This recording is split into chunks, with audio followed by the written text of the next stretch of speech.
Makanya ada cerita kan, ada ya orang hilang piti 10.000, orang nangis-nangisnya Pak. Lewat orang tanya, "Menganang yang hilang piti dan 10.000?" "Ah, kau dengan ganti aja orang tu. Untuk alai. Tambah kancang nangisnya. Nangisnya alai.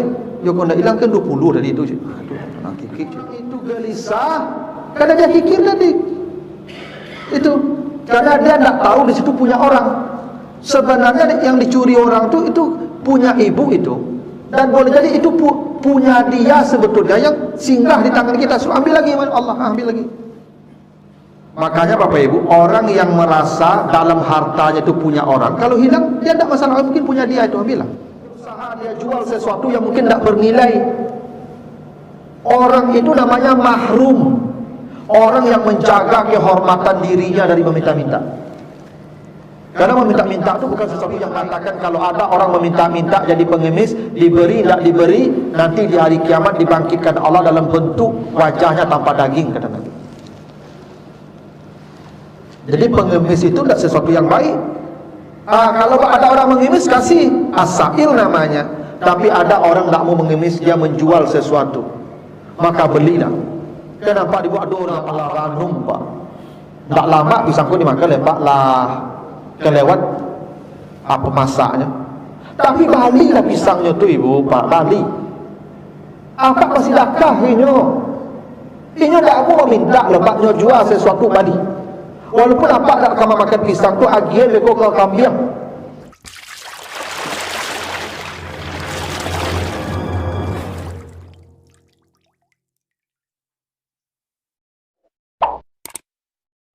Bapak, Ibu, kaum muslimin jamaah subuh yang dimuliakan Allah, kembali kita bersyukur kepada Allah atas segala karunia-Nya. Salawat dan salam untuk Nabi kita Muhammad sallallahu alaihi wasallam. Bapak Ibu yang saya muliakan, pagi ini kita akan bahas surat Al-Ma'arij, surat yang ke-70, ayat yang ke-19 sampai ayat yang ke-25. Kita baca ayatnya. Auzubillahi minasyaitonirrajim.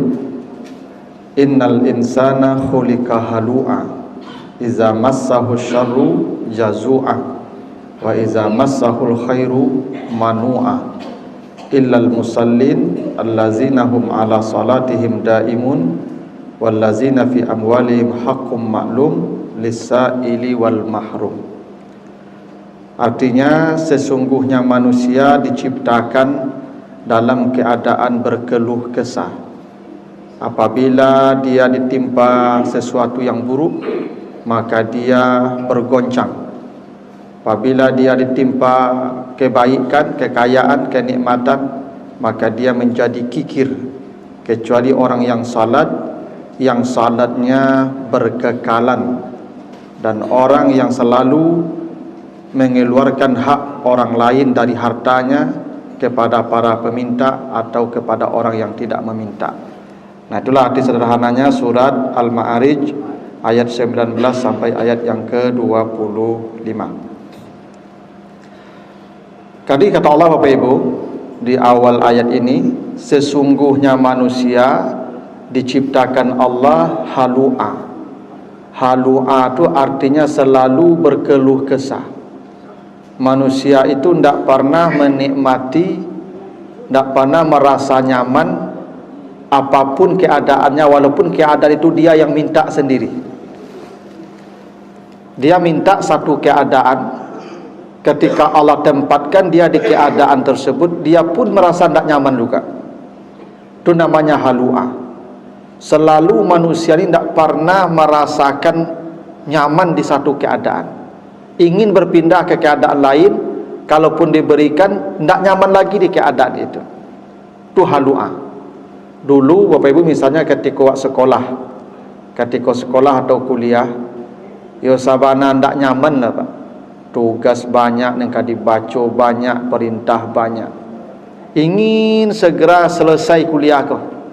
Lah stres, panjang kepala menghadapi ya pelajaran yang sebanyak itu, bertumpuk. Lawi sudah lah sarjana, stres lah Pak. Kerajo ya kan. Kiranya Sanang sekolah dulu, baru itu tinggal menerima PT sini. Baru minta dapat. Kalau kini lah selesai tak ada minta PT lah. Alhamdulillah stres ya Pak Ibu. Endak. Lah karajo Pak Ibu. Stres lo karajo kironya Pak Ibu. Ya, tak bisa ken kamari perintah atasan, iko jo bawa awak jo kawan. Oh lah stres lo karajo. Lah takana lo pensiun Pak Ibu. Raso kalama lo pensiun. Ala pensiun Pak Ibu. Ala stres lo nya pensiun go Pak. Ala lutut lah sakit, pinggang lah sakit, lah manu-manuang sudah rumah lah Pak. Ya enggak? Makanya yang pensiun enggak nyaman pensiun ko Pak. Ajak kerajo lo lebala panik. Itu. Betul manusia tu haluanya tu. Ketika alun berumah tangga, ya, laki-laki belum ketemu jodohnya, stres. Ya, ndak punya istri ko stres. Lalu surang makan surang, manga-manga surang. Ya toh? Gelisah ndak punya istri. Ala menikah dah dapat pasangan, oh gelisah lah nya Pak. Makanya apa-apa sebagian adonan mali pulang bagai. Padahal dulu lah suka sanang punya orang rumah Pak. Lah punya orang rumah lah sakit kepala ya Pak. Itu halua. Ibu-ibu sebelum menikah pusing belum menikah. Lah menikah lah dapat suami, pusing lah. Maka ada ibu-ibu sebagian mengecek ancak dan nak lagi lagi. Stres, ya tu. Ndak punya anak baru bedkan kamari. Gelisah ndak punya anak, ya tu. Lah punya anak stres, ya tu. Ndak bisa manga-manga dia lo. Rancak lo ndak punya anak dulu rasanya lah. Ya nak. Itulah yang disebut halu'ah. Manusia tu tidak pernah merasa nyaman dalam satu keadaan. Sifat keluh kesah. Itu semua orang begitu. Jadi kalau ada orang tiap sobok jo kawan dan pusing panjang saya, artinya tu memang begitulah sifat dasar manusia. Pusing panjang, stres panjang, panik panjang. Tu halu'ah. Bagaimana halu'ah itu digambarkan Allah, iza massahul khair iza massahus syarru jazua. Bila dia ditimpa sedikit saja keburukan, langsung dia bergoncang.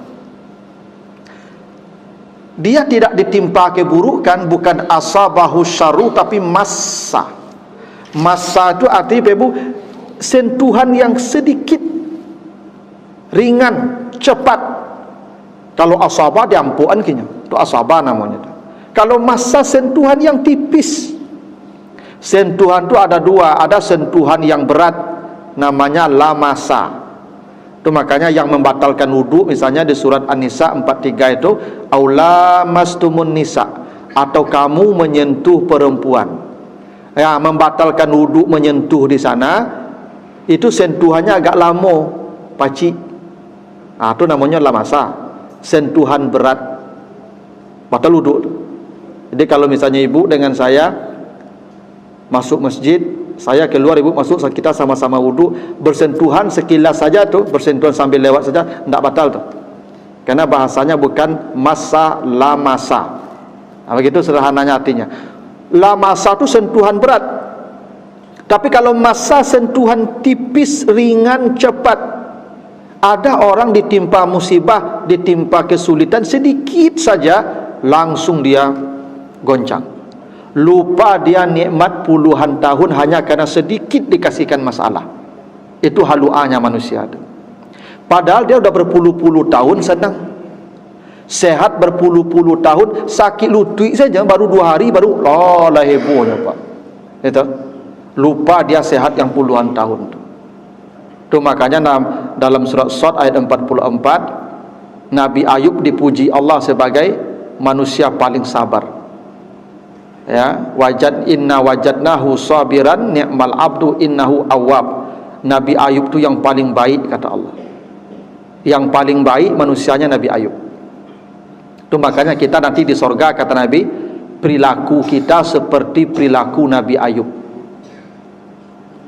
Wajah kita seperti Nabi Yusuf. Postur kita seperti Nabi Adam. Kenapa dikatakan Nabi perilaku kita seperti Nabi Ayub? Karena kata Allah ni'mal abdu, Nabi Ayub tu perilakunya yang paling baik. Nabi Ayub tu tidak ada halua dalam hidupnya. 8 tahun konon lebih katanya Ibu, diasingkan karena penyakit yang tidak ada orang ditimpa penyakit seperti dia. Badannya membusuk sampai berulat, tidak ada lagi yang tersisa.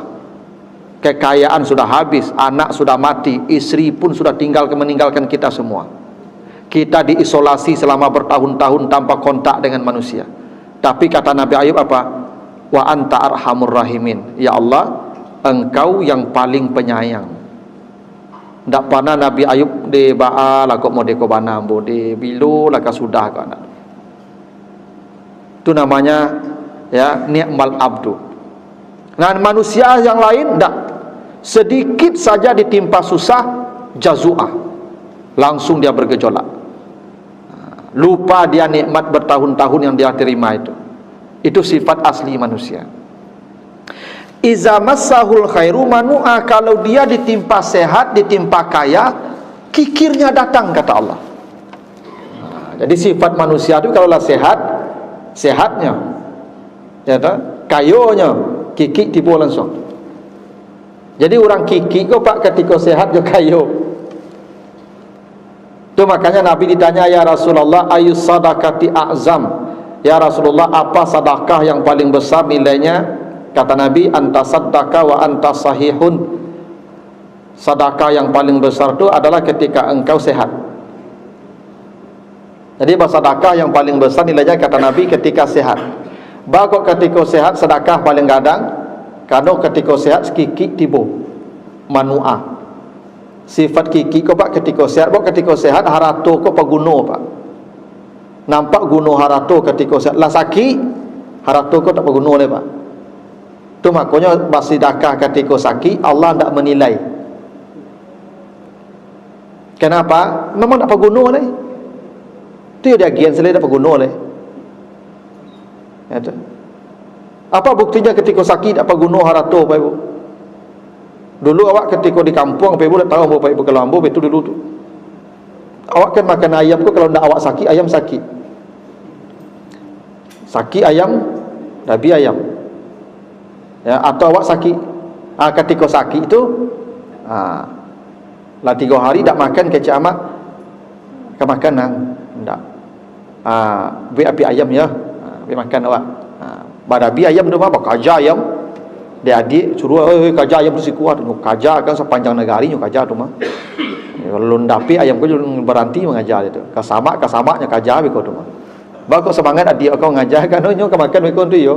Awak sakit mah tantu-tantu dia bahasa ndak awak nak makan be ko lah. Ngalai dabi ayam ko dimasak. Diapi dia amak ko sampai masih apa ibu ya kariang. Ala masak ayam ko diagen kawak makanlah di waang surang. Pas makan awak surang ayam ko ibu siku ayam ko bagian kawak ko. Nen adik ko cuma cali saja dah kalau minta lah ibu. Nya cali saja. Cubalah makanlah saknya. Ada.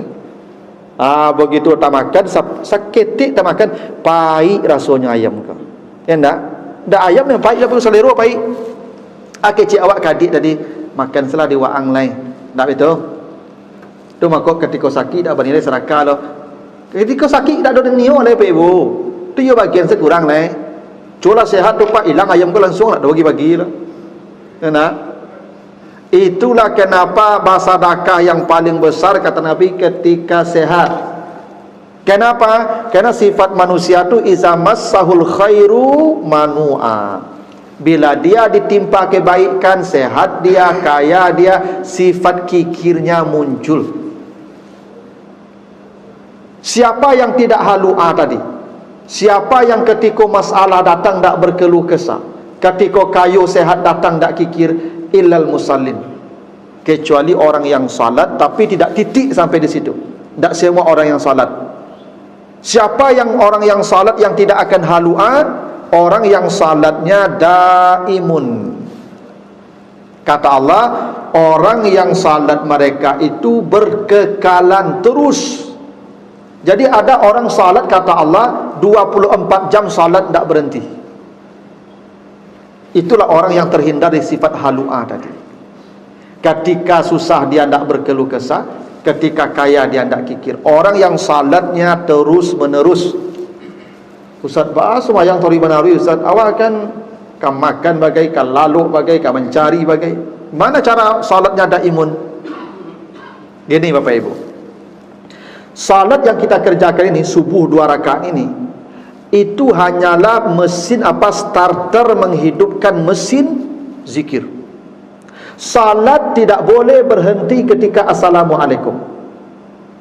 Bahawa salat dalam bentuk ritual berakhir dengan salam. Tapi salat dalam bentuk kontak dengan Allah dan manusia tidak boleh terputus setelah Assalamualaikum. Salat dari takbir sampai salam itu hanyalah starter menghidupkan mesin. Mesin tak boleh mati ketika Assalamualaikum. Apa maksudnya? Begini, apa Bapak Ibu yang ucapkan ketika salat tadi? Pertama kali berdiri apa? Takbir ya, Allahu Akbar. Itu rukun pertama, takbiratul ihram. Bapak Ibu berdiri, Allahu Akbar, Allah Maha Besar. Bapak Ibu turun ke bawah, ruku, Allahu Akbar, Allahu Akbar juga. Bapak Ibu tersungkur sujud ke tanah, Allahu Akbar juga. Bapak Ibu duduk bersimpuh, Allahu Akbar juga. Bapak Ibu naik ke atas, Allahu Akbar juga. Apa maknanya itu? Orang yang salatnya berkekalan, Allahu Akbarnya berkekalan. Allahu Akbarnya tidak hanya ketika di atas sajadah, begitu dia selesai pulang, Allahu Akbarnya tetap. Bagaimana mungkin orang akan berkeluh kesah ketika Allahu Akbarnya tetap? Kan kondisi kita seperti salat Pak. Ada kalanya kita di atas, ada kalanya kita turun, ada kalanya kita tersungkur ke lantai. Bagaimanapun keadaan kita, Allahu Akbar selalu ada. Ketika dia sedang di atas, dia tidak lupa bahwa Allah Maha Besar, tidak sombong dia Pak. Ketika dia turun kehidupannya, Allahu Akbar juga, tidak berkeluh kesah. Bahkan tersungkur ke tanah pun Allahu Akbar. Itu filosofinya itu Pak. Kalau ada orang ketika ada masalah langsung berkeluh kesah, lupa dia Allahu Akbar tadi. Padahal ketika dia bersujud, Allahu Akbar. Lalu kenapa ketika dia terjatuh, lupa dia Allahu Akbar dalam hidupnya? Hanya orang yang salatnya berkekalan yang tidak akan berkeluh kesah. Hanya orang yang Allahu Akbarnya berkekalan yang tidak akan berkeluh kesah. Kalau orang lupa Allahu Akbar, lost Allahu Akbarnya, itulah yang berkeluh kesah. Itu maksud salatnya daimun. Jadi kalau Bapak Ibu Allahu Akbar itu tidak pernah putus, itu tidak akan berkeluh kesah. Pasti itu. Yang berkeluh kesah itu lupa dia Allahu Akbar tadi. Begitu juga dengan Bapak Ibu kikir. Kan bila ditimpa kebaikan, dia kikir. Orang yang salatnya berkekalan tidak akan kikir. Kenapa? Karena salat itu kan penghujungnya salam, Assalamualaikum. Apa itu Assalamualaikum? Memperhatikan orang di sekitar kita. Itu makanya Bapak menengok suuk kita, keselamatan atasmu. Bila engkau tidak selamat, ada masalah, datanglah kepadaku. Itu bahasa Assalamualaikum itu Ibu. Bahasa Assalamualaikum itu kalau kau tidak selamat, engkau ada masalah, maka datanglah kepadaku, saya akan berikan keselamatan. Itu maksud Assalamualaikum. Itu aku mencari sukidah kurang kepedulian. Bagaimana mungkin orang yang peduli, yang selalu menyebarkan kedamaian, keselamatan, kebaikan, dia menjadi kikir setelah salat? Berarti salatnya terputus tadi. Setelah Assalamualaikum, terputus Assalamualaikumnya sampai di atas sajadah. Tidak nampak Assalamualaikumnya dalam kehidupan. Karena begini Bapak Ibu, tidak ada satupun ibadah yang kita kerjakan kecuali ada pesan di balik ibadah itu. Imsak. Imsak itu apa artinya? Menahan. Menahan makan, minum, bergaul suami istri, itu hanyalah starternya. Tapi mesin imsak tetap jalan setahun kemudian.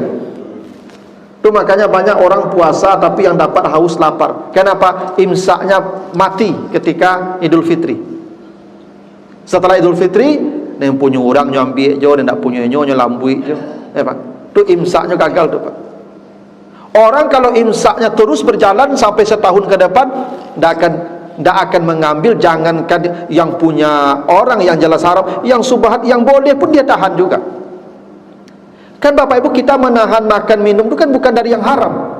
Makanan di rumah kita kan tidak haram itu. Minuman di rumah kita kan tidak haram itu. Istri kita kan tidak haram itu, Pak. Itu pun kita tahan, apalagi yang haram. Itu hakikat imsak. Haji juga begitu. Jadi salat ini Bapak Ibu, takbir itu harus tampak dalam kehidupan kita.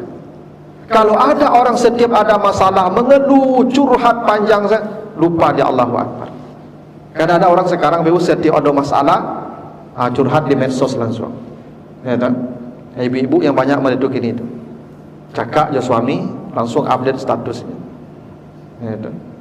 Itu orang yang lupa kalau Allah Maha Besar. Itu maksud salat daim. Jadi Bapak Ibu jangan pahami orang yang terus-terus salat itu orang yang tidak meninggalkan sajadahnya dari pagi sampai malam, ruku, sujud, nanti sambung lagi malam. Tidak. Salatnya cuma 5 kali, cuma mesin takbirnya, mesin salamnya tetap hadir dalam hidupnya. Itulah yang selamat dari sifat halu'a. Makanya Bapak Ibu banyak orang salat kata Allah masuk neraka. Banyak orang salat celaka. Fawailul lil musallin. Siapa yang celaka yang salat? Yang jauh dari salatnya. Allazina hum an salatihim sahun. Yang tak paham salat itu. Dia ruku sujud tapi tak paham apa yang dia baca, apa yang dia ucapkan, apa yang dia lakukan. Tak nampak salat itu dalam hidupnya. Itu yang lalai namanya. Lalai dari salat. Bukan lalai mengerjakannya, lalai dari salatnya. Nah, siapa yang tidak akan berkeluh kesah, yang tidak akan kikir ketika dia mendapatkan kebaikan? Kata Allah, wallazina fi amwalihim haqqun ma'lum lis-sa'ili wal mahrum. Orang yang setiap dapat harta selalu mengeluarkan hak orang lain di sana, baik kepada orang yang meminta maupun kepada orang yang tidak meminta. Jadi ada orang kata Allah setiap dapat harta selalu mengeluarkan hak orang. Jadi prinsipnya begini, setiap harta yang kita terima itu ada hak orang di sana. Orang yang yakin bahwa di setiap hartanya ada hak orang, tidak akan kikir. Orang yang yakin di setiap itu ada hak orang, dia tidak akan berkeluh kesah.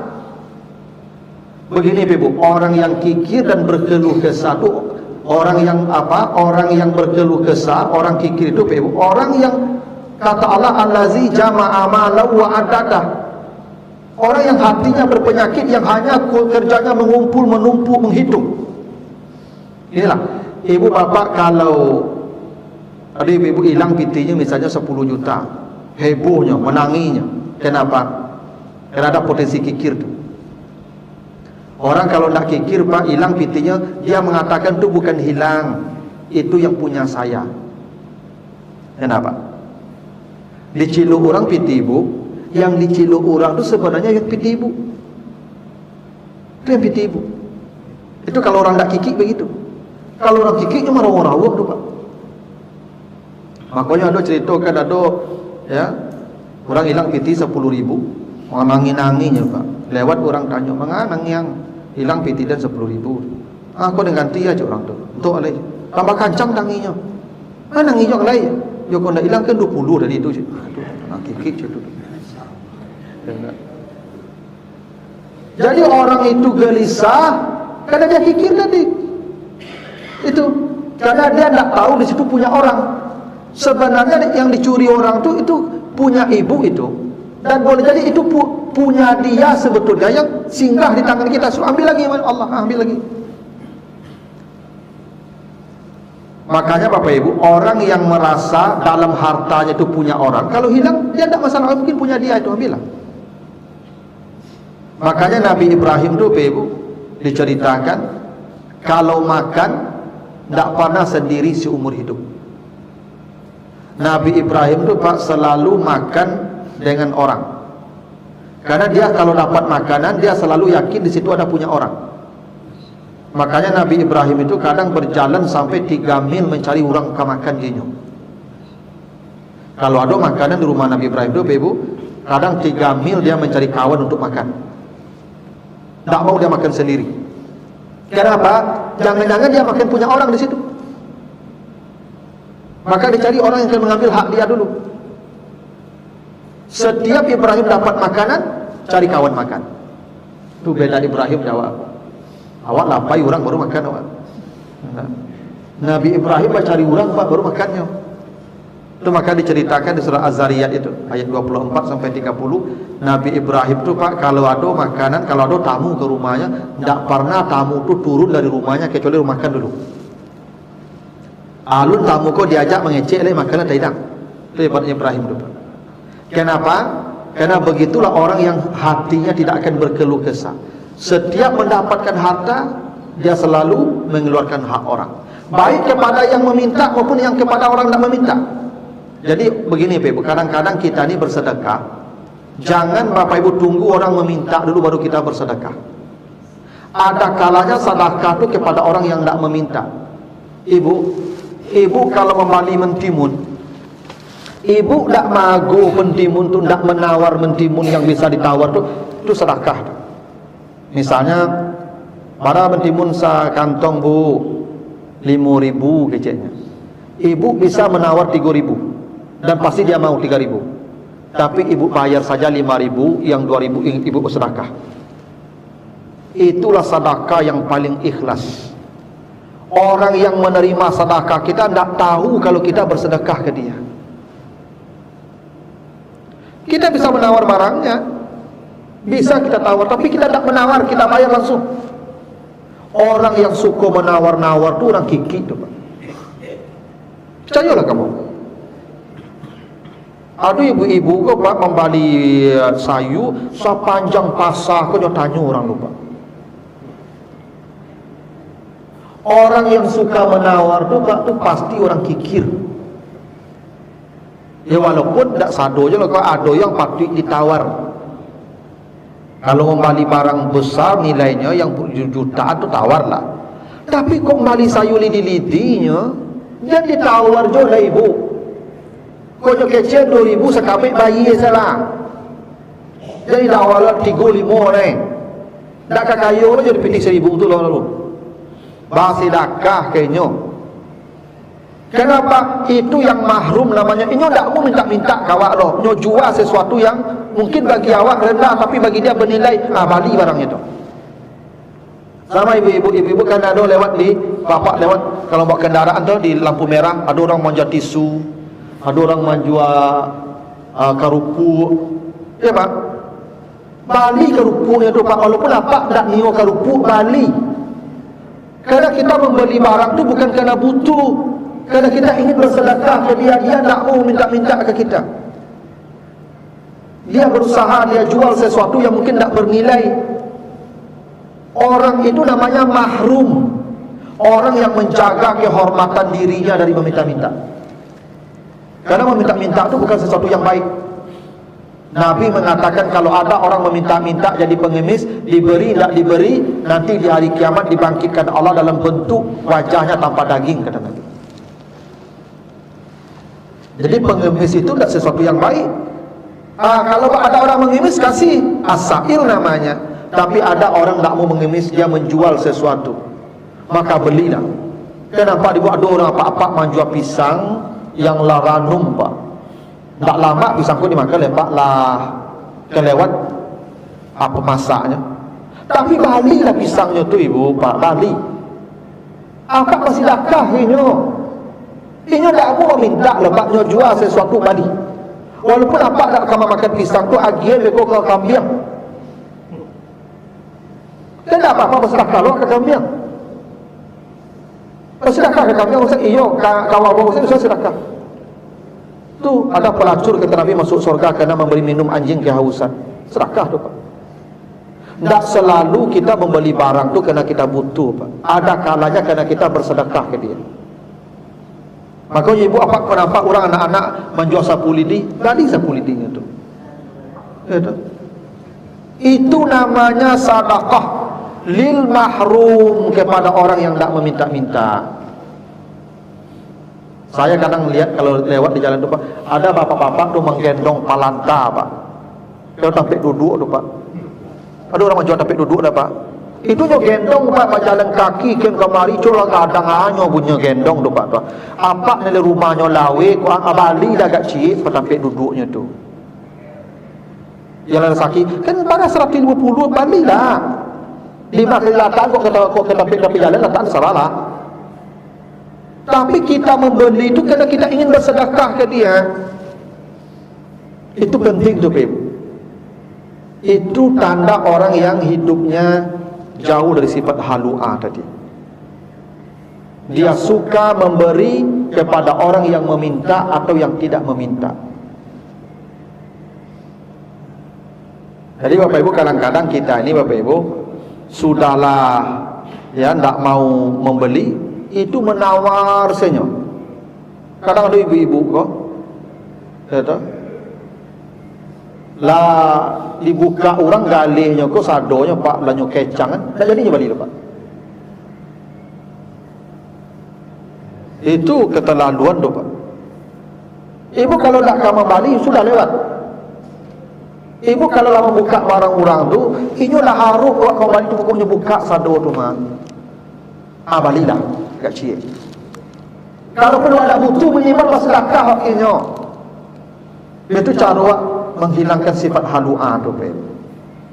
Jadi kata Allah, orang yang tidak akan dihinggapi sifat halu'ah tu, satu, kalau salatnya permanen, salatnya tidak putus-putus. Yang kedua, kalau dia selalu memberikan hartanya setiap yang dia dapat kepada orang yang meminta ataupun yang orang yang tak meminta.